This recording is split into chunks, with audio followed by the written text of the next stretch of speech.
Fathers, do not exasperate your children. Instead, bring them up in the training and the instruction of the Lord.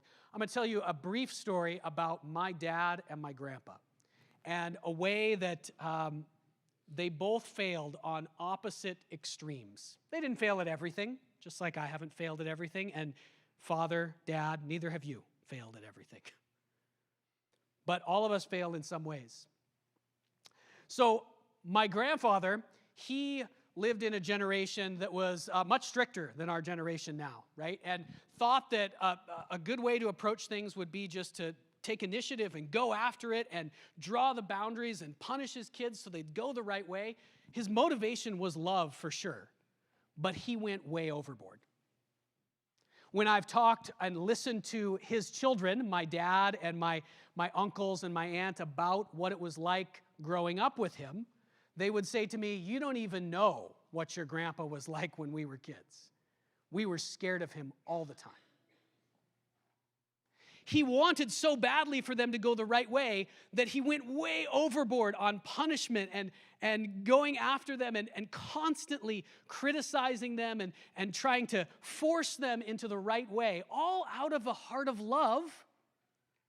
But it was far too much. He did exactly what Paul warns fathers not to do here. Do not exasperate your children. What does it mean to exasperate them? It means to push them further and harder than they can possibly bear. And so instead of actually making progress in the right direction, they just collapse under it. And dads, fathers, it's easy to do. Your voice carries more weight with your children than you realize. At least than you realize most of the time. You think you're just saying something, and they hear it sometimes in ways that they'll never forget.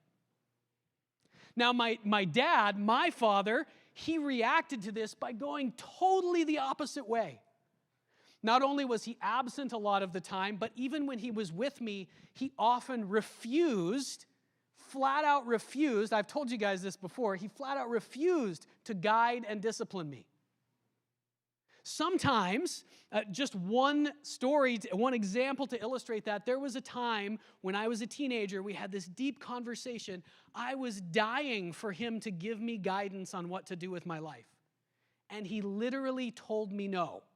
I will not tell you what I think you should do, because my dad forced me to do stuff, and I hated that. And so he went the opposite way, right? He went the opposite way. Instead of exasperating his kids, he chose to not train them at all. And that's an exaggeration. He did train us in some good ways. He didn't totally fail. But fathers, here's what we got to do. We got to not do either of these extremes. We got to find the way to not overwhelm our kids. This is in your notes. Don't overwhelm them, train them. This is what we have to find the way by God's grace to do. Don't overwhelm them, but train them.